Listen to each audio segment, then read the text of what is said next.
Welcome to Motherhood in ADHD. I'm your friend, Patricia Sun. My mission is to be a lighthouse for mothers with ADHD, helping you find your path to success by learning to appreciate your ADHD as an asset. I'm seeking to change the paradigm that ADHD means your life is doomed to be a hot mess. So I'm sharing strategies and encouraging you in your pursuit of happiness to love who you are every day of your ADHD life.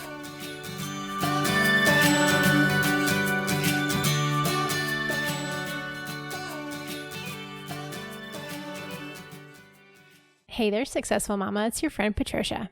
So I got an email this week and the person wrote, "Can you help me with my ADHD?" End email. And this happens quite often. And I sit there going, "Oh, that's a big question where I don't even know where to start." So I write back with "I'd love to help you. What are you looking for?" And they wrote back something to the effect of, "I'm really overwhelmed. How do you chill out?"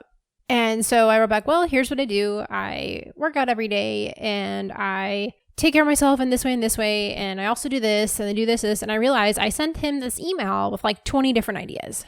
And as I'm thinking about it, about an hour later, I was like, whoa, that was probably really overwhelming. So I wrote him back part 2. I was like, hey, so that was a lot of choices. Why don't you just pick one of those? Because I've known I've had ADHD for 18 years. I've had a lot of time to work on this. So this is all the work I've done over 18 years. Know that it's going to take time to find the things that work for you and just do some baby steps. Pick one thing, try it out. If it works, great. If it doesn't, pick a different one. And I realized this happens a lot. We have so many choices and we don't know where to start. And it's just too overwhelming. But I'm constantly working on being better, but I'm only trying one thing at a time because too many choices is just so overwhelming for me. So what is it about that keeps us paralyzed? I think besides the overwhelm, it just feels really hard. And then there's the worry of what if I pick the wrong thing? Or you pick something and it doesn't work and then you get discouraged. Or you try something, but then you don't stick with it. And a lot of those things are fear-driven, where we're afraid of what that's going to look like. And it just sounds like a lot. So when you are feeling like this and it's just super overwhelming, what do? 1, do something. Something is better than nothing. Even if you do it a little bit, that's okay. I tried Googling this commercial and I couldn't find it. But about a year or so ago, there was this guy who would eat one piece of broccoli and then have this smile on his face ta-da. Look at what I accomplished. And then he did 1 push-up. And then he would pat himself on the back and walked out of the gym.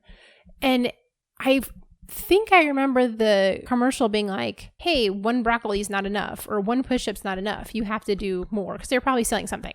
But you know what? 1 broccoli is better than no broccoli. And 1 push-up is better than no push-ups. So doing a little bit is better than nothing. Second thing is recognize when you're just feeling overwhelmed. Stop and pause for a second and know I'm feeling overwhelmed. When you're looking at a big project and it just feels like too much, just pause. Because when we feel that big overwhelm, then we don't do anything about it. We're just delaying the project. When I think about when I was going to start this podcast, it just felt too big. And so I kept putting it off. But here's the thing. If it's going to take me 6 months to figure out how to do a podcast and get it off the ground, whether I started in July or I started in November, either way, it's still going to take me 6 months. And I'd rather sit there in July and start so that 6 months from now I'm done, as opposed to November and I'm 5 months down the road. Is that math right? I hope so. And I look ahead and there's still another 6 months ahead. It's well, then now I'm almost at a year, right? So what are you going to do? Just not start?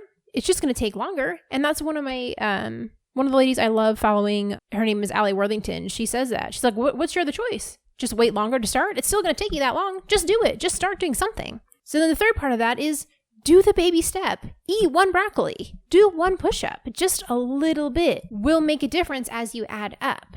Expecting a big transformation overnight is very ADHD. We think that, hey, I worked out today. Why isn't my muscle bigger? Or I ate my vegetables at all 3 meals. how come I'm not healthier today? Or I cleaned out this office all day. Why is my whole house not cleaner? Because we have time blindness, we expect things to happen either now or not now, which is way too far off and we don't want to worry about not now. That's like way in the future. I can't even imagine it, right? So we have to remind ourselves that our brain does not have that portion, and we just need to say, it's okay. I will get there eventually. I'm going to do baby steps little by little. We'll get there. So I was talking about my weight loss journey with my doctor, and it has taken me 1.5 years, but I've lost 65 pounds.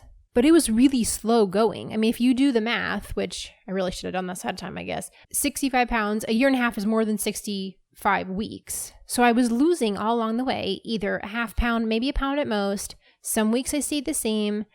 It was very slow going, and it was frustrating, and it was hard, and I wanted to give up. But that little half a pound adds up to now here I am 1.5 years later, 65 pounds later. And she was talking about another patient where she's like, you have to look at it as a marathon. And eventually those little choices add up to big changes.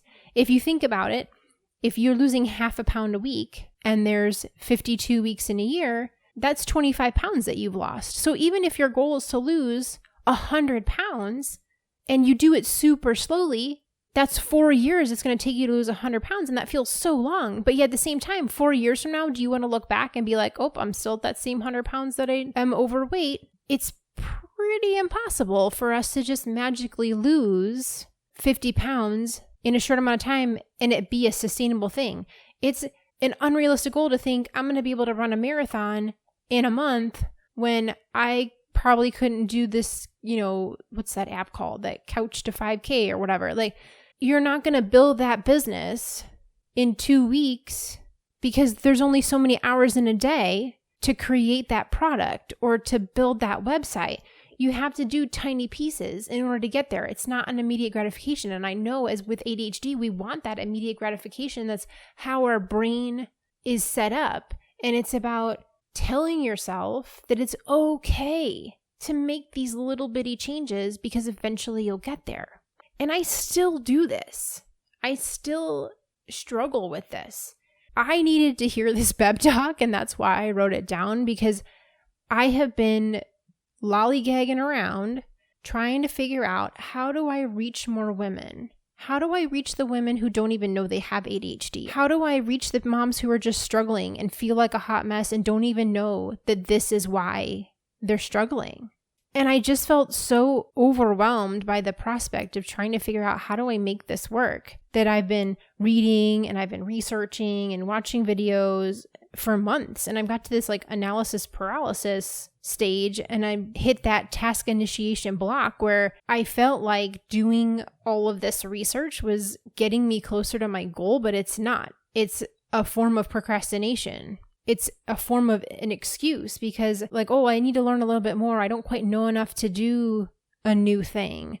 And there's always an excuse of life being busy, or, if you've been following me on Instagram, like I was helping with the school auction fundraiser and I just threw a baby shower for my sister, and there's this going on, there's that going on, and I have a chronic illness and I've been sick the last couple months. Like there's always going to be an excuse to not make progress. Life is always busy though. So what's my priority? If I have it on my heart to help more women, what's the priority? Is it doing another 3 months of research? Or is it just getting out there and doing something that actually helps more women? So what did I do this week? Because, I love some homework, and I'm not just going to talk about it. I practice what I preach. So what did I do? 1, I defined my goal. I did a brain dump of all the things that have been floating around in my head, and I put them on paper so that it didn't feel so chaotic in my brain. I got them all down on paper, and then they feel concrete and it feels less chaotic, flying around ideas everywhere in my head. Then you break it down into tiny pieces. My big goal is to reach more women who don't even know they have ADHD and be their lighthouse. So how do I break it into something smaller? Well, can I do a video series that would target moms as a whole instead of just moms with ADHD? Knowing that this will really resonate with moms who have ADHD, but it's also going to help all moms. There's no mom out there who's like, oh, I really like chaotic mornings. They just make my life so great. No, everybody wants a smoother morning. Everybody wants a calmer morning. Every mom wishes that morning time was more smooth. So I'm breaking it down into smaller pieces. So that's the smaller goal within the big goal. But what's the tiny piece? The tiny piece is actually writing down what it is that I want to put in the series. Writing down, when do I have time to record when it's quiet in my house, which obviously you all know in Corona times, family houses are not quiet right now. Looking at those little pieces and breaking them down and not worrying about the big giant piece right now, just taking it into something tiny. And then 3, accepting that I can only do one thing at a time. I understand that there are people in this world who think they can multitask. Actually, we're not really good at multitasking. Some people are just better at switching between tasks, but you can't really do 2 things at one time. I have ADHD. I cannot multitask. I cannot flip between tasks quickly. I need to just focus on one thing at a time.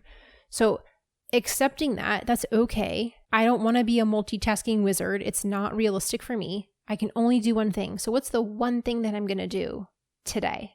And number 4 is I'm going to do the one thing. I love following Mel Robbins. She's a mom and she has ADHD. So you can find her on Instagram. And her method is the 5, 4, 3, 2, 1 method, where like you're struggling and you don't know what to do. She's like, you just count down and then you just do it at the end of the countdown. So just do one tiny little thing today. Because if you start, you're more likely to keep going, but you don't have to. Like if you just eat 1 broccoli, that's okay. Eat 1 broccoli. If you end up eating 5 broccolis or 10 broccolis, great. But at least you ate 1 broccoli and that's more broccoli than you had before. Or if you do 1 push-up, that's okay. Do 1 push-up. If you end up doing 10 push-ups, that's great. Or 20 push-ups. But at least do 1. Get down on the floor and do 1 push-up. Go to the refrigerator and eat 1 carrot stick. Go to your email inbox and delete 1 email. We are all a work in progress. We are all making ourselves better every day. And we can do that by tiny little steps every day. That little bit will get you where you want to be eventually. We just have to recognize that our ADHD brain struggles with the not now. So what can I focus on? I can focus on now. I can focus on one thing that I can do right now, today, and get it done. You can do it. You can make progress. It is possible. We just have to make it in a way that is feasible for our ADHD brains. And for me, that's taking it into a tiny piece and working on that one little piece. And I hope that your tiny little piece of accomplishment makes you feel empowered, that you can make big changes in your life, one baby step at a time. And if this helped you today, I hope you will go down and hit the 5-star review. Leave me a sentence or 2 to let me know that it helped, because your encouragement means so much to me and it makes me feel like I am doing this for a reason and not just speaking into the oblivion of the internet. So I would love to hear from you so much. I will talk to you soon. Successful Mama. Thank you for listening to Motherhood and ADHD. For more resources, head over to our website, www.motherhoodandadhd.com.